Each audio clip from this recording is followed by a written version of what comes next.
Welcome to the Adventitious Adventurers podcast. If this is your first time joining, the story I'm narrating is based on the real-life D&D campaign my friends and I played. Also, if you are liking the story so far, make sure to like and follow the channel for updates when episodes are out. You can also find these episodes on YouTube and the original written episodes on WordPress.com.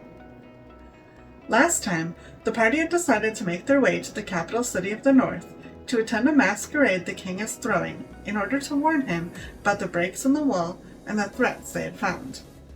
After being attacked by harpies and a man claiming to have a bounty out on Rick, the party finds themselves in the town of Daxa. They spend their time procuring needed items and also manage to get into a bit of trouble, as it seems the town is not too fond of magic. Will they make it to the capital city in time for the masquerade and have a chance to talk with the king? Or will their antics lead them into more trouble on the road?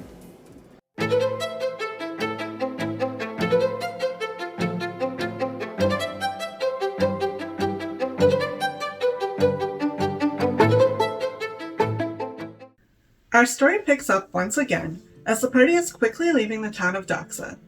The citizens, angry at the use of magic, begin to follow the cart, but Malvis casts thaumaturgy, scaring them from following any further. No longer being pursued, the party settles in for the road ahead. Soon, they notice that the air has begun to get colder, and they realize they are traveling through the mountains.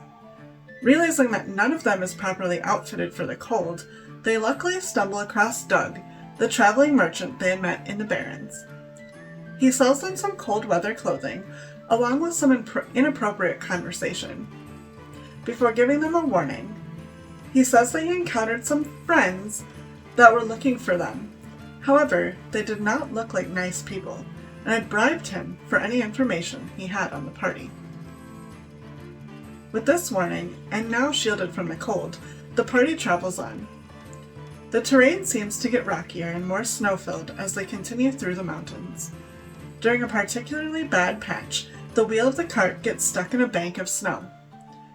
Getting down from the cart, the party is not sure what to do.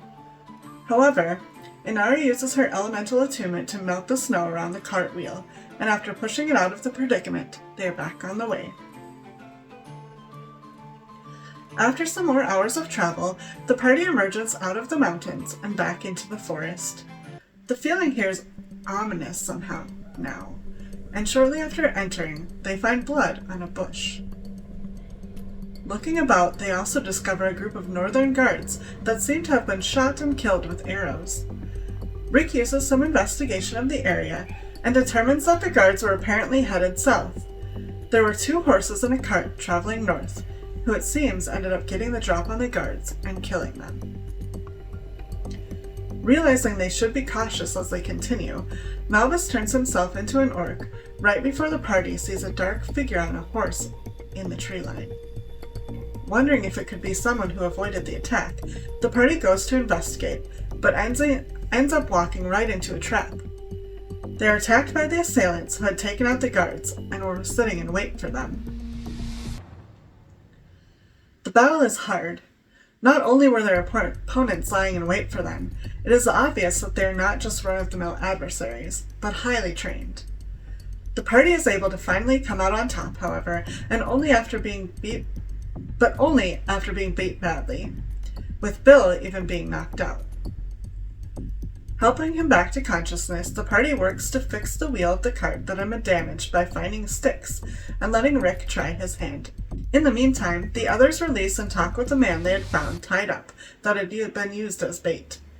He ends up being the captain of the guard and talks about the South corrupting the North before riding away from them. Almost an hour later, the party is finally able to continue their travels.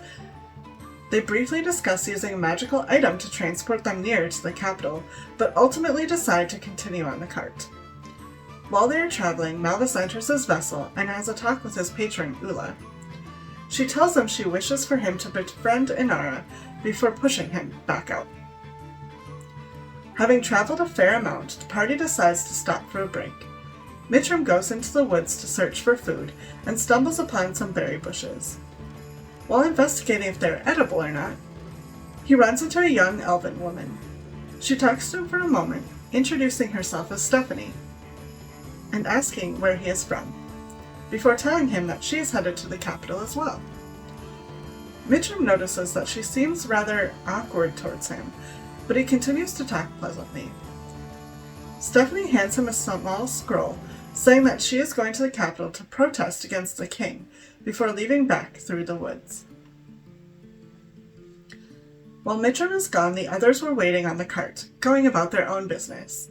Malvis, taking the advice of his patron, talks to Inara, and they end up having quite a heart-to-heart. Once Mitchum emerges back out of the woods, the party continues on their journey, and after a fair bit more of travel, finally find themselves on the outskirts of North Star, the capital city of the north. Parking the cart and Duncan at a stable, the party makes their way through the city. Mitchum, having been here before, leads them through the streets towards the palace. While they're cutting through one of the alleyways, they meet a strange man. He looks to be a normal street urchin type, but talks weirdly and vaguely about the princess and some kind of mask. The party does not really take him seriously and walks away, emerging into a public square. However, Malvis, wanting to either have some fun or cause some trouble, grabs the hand of Inara and sneaks away from the group, headed to a nearby tavern. As the rest of the party makes their way through the square, they notice that people are very excited about the masquerade. They also notice that some of the guards are wearing the spiral symbol they knew to be for Thorisden. Cutting through this ominous realization is the bright sound of a young woman singing. Searching the area for where it is coming from, the party notices a young elven girl surrounded by men wearing the spiral symbol. This does not seem to be anything crazy for what they have seen, but the sight of this woman seems to greatly affect Mitchum, who seems frozen in place. Meanwhile, Malvis has reached the tavern and ordered drinks after finding a table. When he goes to sit down, however, he makes the discovery that it was not Inara who he had dragged with him, but the strange man from before. The man introduces himself as Bale and attempts to convince Malvis to follow him in Thorisden, promising great things if he would do so. Malvis does not seem to be swayed by this, instead talking fondly of Ula, which seems to anger Bale. He begins to try and intimidate Malvis, even saying that he and the party will be the first to burn, but Ula whispers she will give Malvis her strength, and he is able to get away from the fiend. The party has finally made it to the capital, but what tidings will they find within? We'll have to find out next time.